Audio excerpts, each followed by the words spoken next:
Hello, Maurieo Vlogs number 277, Tainui Bridge. Hello, welcome. Well, yesterday we drove up from Ngaruahia to Huntly and to this, stopped in this spot here so that we could have a good view of the Tainui Bridge at Huntly. So let's see what we've got. So here's some viewing of the bridge, and as I start to look around, it's a seven-span bowstring bridge. Just note the Huntly Power Station chimneys there to the left of the power pole there. That's the Huntly coal-fired power station. Now this bridge is at Huntly, and Huntly was named by the postmaster after a town of a similar name in Scotland, in now let me just check this here, let me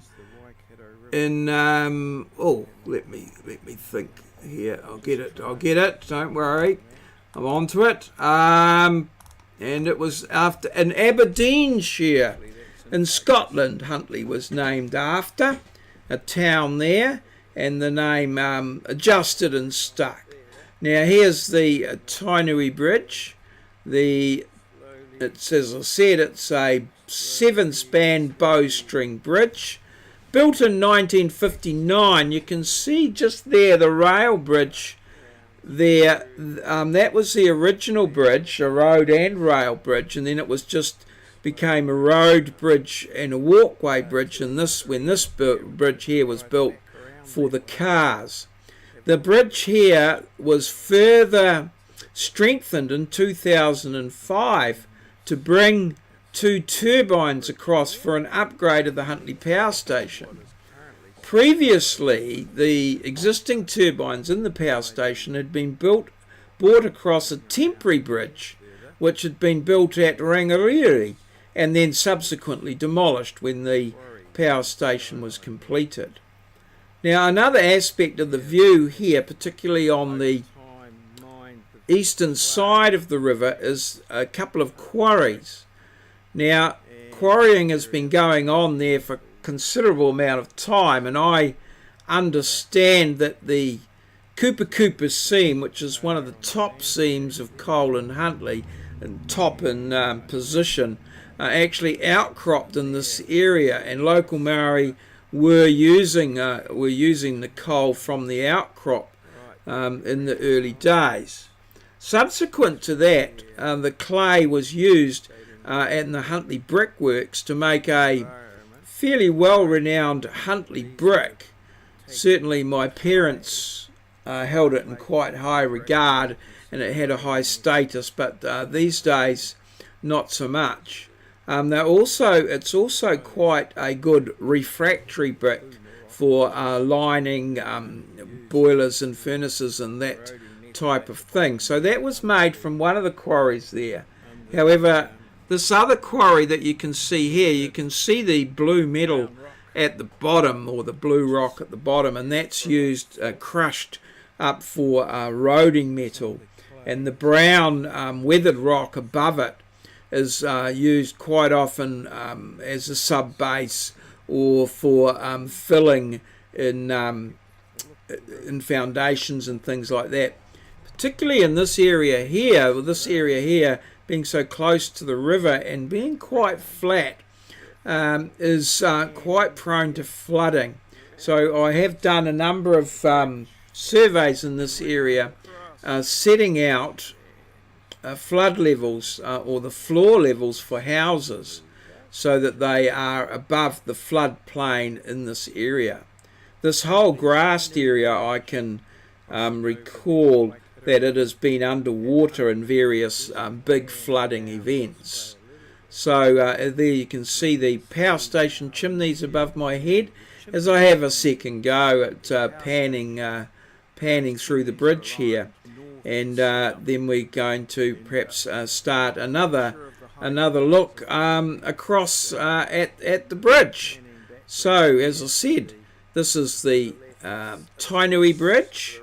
The tainui are the local iwi or tribe here, big in the Kingitanga movement, and in the town of Huntly, which was named, as I said, after a town of a similar name in Scotland. And so yes, that's the I think a fairly reasonable roundup of the Tainui Bridge, a 7-span bowstring bridge built in 1959, upgraded in 2005.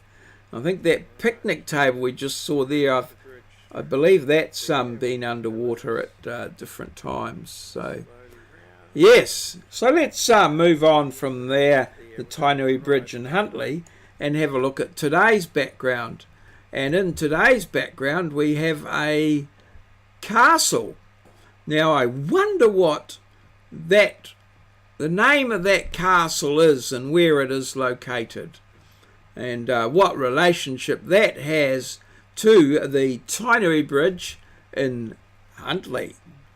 There you go. So now let's just go to yesterday's background, and it was this scene from a movie, The Sting. And The Sting was all about a big setup, and so I entitled yesterday's vlog The Setup, and that relates to this movie The Sting, which starred some pretty big stars of the day, Paul Newman and Robert Redford. Now, the WT came through with The Sting fairly quickly, and closely followed by Moz. So both of them, got it pretty quickly.